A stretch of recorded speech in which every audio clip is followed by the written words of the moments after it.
हाय, नमस्ते, जय श्री कृष्ण, राधे राधे। कैसे हैं आप सभी? उम्मीद करती हूँ कि आप सभी अच्छे होंगे, स्वस्थ होंगे। तो फ्रेंड्स, मेरी पिछली वीडियो देखने के लिए आप सभी का बहुत बहुत धन्यवाद है। और मैं यूट्यूब का भी धन्यवाद करूँगी जो उन्होंने मेरी वीडियो को आगे तक पहुँचाया है और मेरे वीडियोज़ काफ़ी अच्छे आए हैं। बस इसी तरह से आप मेरे ब्लॉग देखते रहें।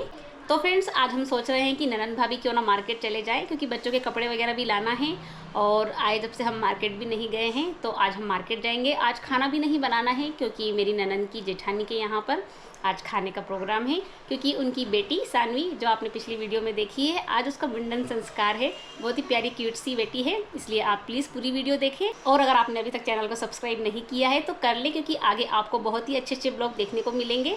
तो चलिए चलते हैं मुंडन संस्कार में।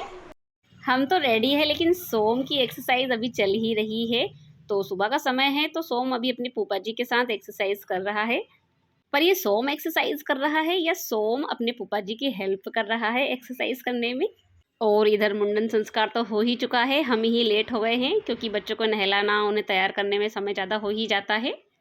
और ये है मेरी ननंद की जेठानी की प्यारी सी क्यूट सी बेटी सानवी। आज बहुत ही खुश है, इतने सारे बच्चों को देख रही है। तो रूम से ही किचन की बहुत ही प्यारी सी खुशबू आ रही है। तो चलकर देखते हैं किचन में आज क्या बना है। तो किचन में आज बना है गर्मा गर्म पूड़ी, आलू छोले की सब्जी है, कढ़ी है, चावल है, मीठी थूली है। और सानवी की मम्मी खाना भी बहुत ही टेस्टी बनाती है। उनका किचन भी अभी नया नया ही बना है, तो कुछ काम अभी अधूरा ही रखा है। तो बच्चे और बड़े सभी का खाना शुरू हो गया है, क्योंकि बहुत भूख भी लगी है। और इधर सभी बड़ी लेडीज़ें बैठी हैं जिन्हें पता नहीं था कि वीडियो बन रही है, इसलिए अब सब सेट हो रहे हैं। और इधर मैं और मेरी ननंद दोनों खाना खा रहे हैं। तो खाना हो चुका है, तो सुहासनी वाला कुछ प्रोग्राम था तो वो हो गया है। और यहाँ पर टिकी लगाकर कुछ दिया जाता है, लेकिन मैं सर पर चुन्नी रखना भूल गई। फिर मुझे बाद में याद आया कि कभी भी ऐसे प्रोग्राम में सर पर चुन्नी या साड़ी का पल्लू ज़रूर होना चाहिए। तो सभी सुहागनों ने इस तरह से एक साथ बैठकर खाना खाया है, बहुत ही अच्छा लगा है। ईश्वर सभी के सुहाग की हमेशा रक्षा करे, बस इसी कामना को लेकर हम लोग में आगे बढ़ते हैं। तो अब मैंने बच्चों को रेडी कर दिया है, लेकिन बच्चों को हम मार्केट नहीं ले जा रहे हैं, क्योंकि बच्चों को अगर हम मार्केट ले गए हैं तो वहाँ पर सामान तो कम खरीदना होगा, इनका ध्यान ज़्यादा रखना होगा। लेकिन सोम को ले जाना पड़ेगा क्योंकि ये बहुत छोटा है। तो अब आप खुद ही देखिए, कपड़े के ऊपर उसने कपड़े पहन लिए हैं, उसे इतनी समझ नहीं है।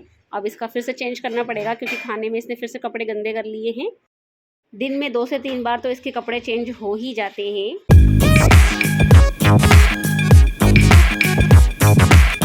और अब मैं भी थोड़ा सा और रेडी हो जाती हूँ। सोचा था थोड़ी सी देर सो जाएं, लेकिन सोना भी नहीं हुआ है। तो सिर्फ सोम को ही लेकर हम पहुँच गए मार्केट। और यहाँ पर हमने पहले सोम के कपड़े देखे हैं, तो सोम के कपड़े तो हमें जम गए थे, लेकिन बाकी के नहीं जमे। तो फिर हम दूसरी शॉप पर गए, तो यहाँ पर हम बच्चों के कपड़े और लेंगे। साथ में मेरी ननंद और मेरे नंदोई दोनों ही हैं। और उसके बाद फिर हम आए बर्तन की दुकान पर, क्योंकि दीदी के यहाँ पर तांबे वाला लोटा नहीं है जिससे पूजा करते हैं। है तो सही, लेकिन छोटा था तो थोड़ा सा उनको बड़े लेने की इच्छा थी, तो फिर हमने ये वाला पसंद किया है।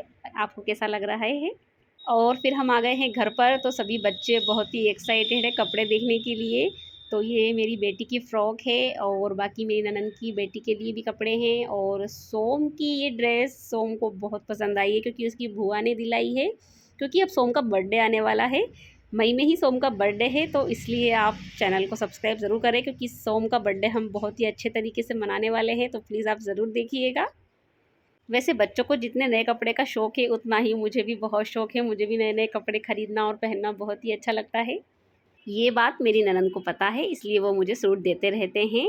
और भले ही बड़ी हूँ, लेकिन फिर भी मैं ले लेती हूँ। और फिर कभी कभी मैं भी उनको उनकी पसंद का दिला देती हूँ। और ये फ़्रॉक मैंने अपनी प्रावी के लिए ली है, तो बहुत ही खुश है वो। और अब मेरी बेटी प्रावी के हाथ पे जो प्लास्टर चढ़ा हुआ है वो भी निकलने ही वाला है। मेरी ननंद की छोटी बेटी नाराज़ है, क्योंकि उसकी लेगी बड़ी आ गई है, लेकिन कोई बात नहीं, ये लेगी बड़ी बेटी को काम आ जाएगी। क्योंकि हम दोनों की बड़ी बड़ी बेटियां शादी में गई हैं, तो थोड़ी सी लेट आएंगी। उधर रात का समय हो गया है, तो मेरे दोनों बच्चे सो गए हैं। और यहाँ पर थोड़े से मच्छर होते हैं, तो मेरी ननंद उन्हीं को भगा रहे हैं। सोम भी दिन भर से थक गया था, थोड़ी सी तबीयत भी उसकी सही नहीं लग रही है। और सब बच्चों को सुलाकर मैं थोड़ा सा ऑयल मसाज करवा रही हूँ, क्योंकि बहुत थक गई हूँ। और यहाँ पर पानी भी आया है, तो ठंड सी भी लग रही है।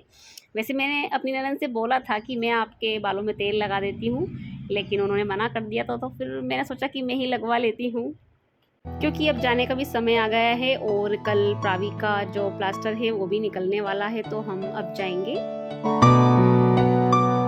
तो तो फ्रेंड्स अब हो गई है रात, बच्चे भी सो गए हैं, हमने शॉपिंग भी आज बहुत कर ली है तो बहुत थक गए हैं, इसलिए आज का ब्लॉग मैं यहीं पर एंड करती हूँ। अगर आपने इस ब्लॉग को पसंद किया है तो आगे के और भी इंटरेस्टिंग ब्लॉग के लिए चैनल को सब्सक्राइब कर ले और लाइक भी जरूर कीजिए। तो जल्दी मिलते हैं अपने अगले नए ब्लॉग के साथ, तब तक के लिए बाय बाय।